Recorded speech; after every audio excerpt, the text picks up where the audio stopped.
our less experienced chat would probably still lose that position.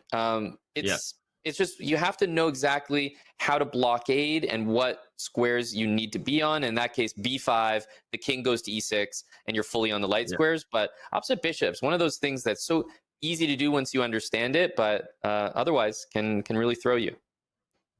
Something's going on between the players. Fabiano asking a question of probably the chess.com staff. Just for those of you know, they don't have access to talk to anyone who is not staff for fair play reasons. Always be sure that we're on top of it. But they do have access, and our staff has access to sound and all other things that could be in their room. So whatever happened there, Fabi was having a discussion with the team and lost some time on the clock because of it. I don't know what happened there. Yeah, curious to know what it was, but it sounds based on the camera and confirmation now, it looks like he was asking a question and got the answer he was looking for, and he was like, okay, sounds good, and then we're off and running.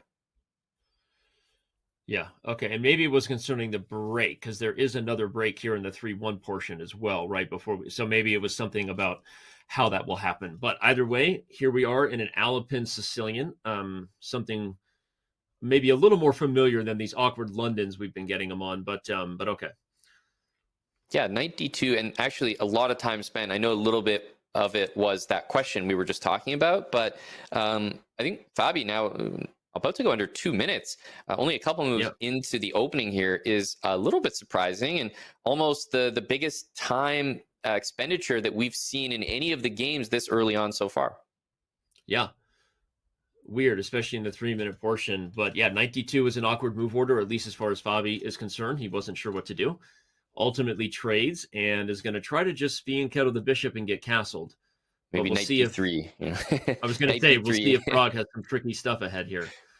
This position reminds me, if the g6 pawn was back and the pawn was on e6, I think it's like, it's almost a position you can get from a French. So it's kind of a, I think it's a good one for Pragg is what I mean. This is an achievement. I swear I was just about to highlight a different piece to b3. I was going to say you have tactics on f7 and some of these weird Alapins. And so it was played while you were making that point. And this is an interesting position because you get your pawn back, but if you're Pragg, you forced Fabi to put all the pawns on light squares, which, again, it's just an awkward positional feature here. And white does have this 3-on-2 long-term advantage. And so teeny edge for Pragg with this funny Alapin Sicilian.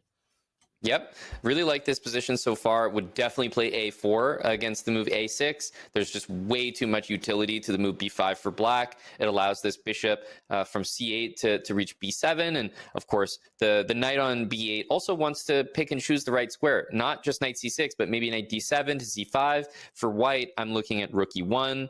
Definitely a square that I want to utilize. And this bishop, this dark square bishop, I'd love to play bishop f4. So maybe, I was going to say, if the knight didn't go there, I might try to think about knight e5 first, but now bishop g5, h4, g3 becomes a thought in order to get my bishop on the diagonal I want. Danny, are you thinking about sacking on e6? Yes or no? I mean, why not? I mean, I'm glad you called it out as a throw to me because it's certainly something that Pragg is thinking about. That's why he's taking his time here. You can... Okay, the thing is knight to c5 is a trick. So if you take with the bishop, everybody, black plays knight c5 first, and that's the problem, which means you have to take with the knight, which is not really the piece you want in the end. What you want in the end is the knight on e6 with a fork and all kinds of discovered checks.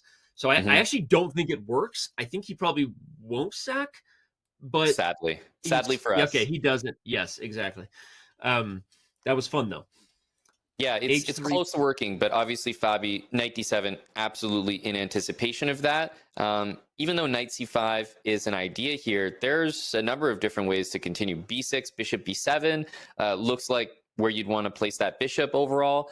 H3 looks like a move that I'd consider a little bit on the slow side. And because I could see the eval bar reacting to h3, e5 definitely was jumping out as very active, like let's push this knight back. In comes tempo knight c5, maybe another tempo with e4. The bishop from c8 can develop this. Yeah, the pieces are really activating now.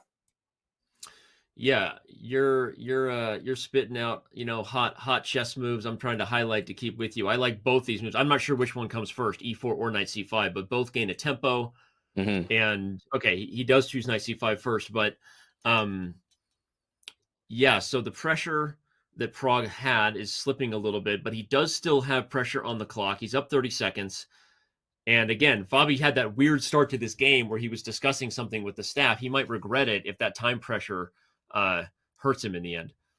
Yeah, and the knight on c5 can jump into d3, which could be really nice. I actually thought that if e4 first, maybe the benefit was you could play knight e5 instead of knight c5, which would displace the bishop and kind of go for the same idea, but both look good. The only problem that I'm looking at is the time, right? The clock is ticking, and we're really going to get a chance to see now in the 3-minute portion how Fabi handles this low time.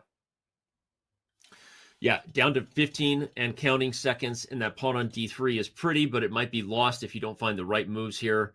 Okay, things are turning in weird ways. Okay, I think Prague can even just try to take this pawn almost. Yeah, definitely. B3. The queen is overloaded. B3, the queen can't defend the knight. If you take c3, the knight just wins the knight.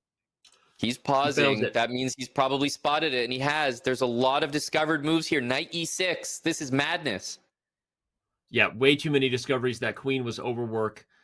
I also said he founds it for anyone who wants to clip it. That was an awkward. That was an awkward. He didn't found it. He found it. we could continue to play weird moves. Bishop c5. Bishop c5. Wait, he just takes d3 because the knight is pinned. This looks like kind of awkward here. Yeah, c4. There's queen takes on b4. So yeah, maybe just double up and take with the rook. Yeah, that's what he's done. Fabi only has a few seconds now. You could do c4 now. 2 pieces. Ah, okay. Prague is just being ruthless here. And he levels the match with that. Wow.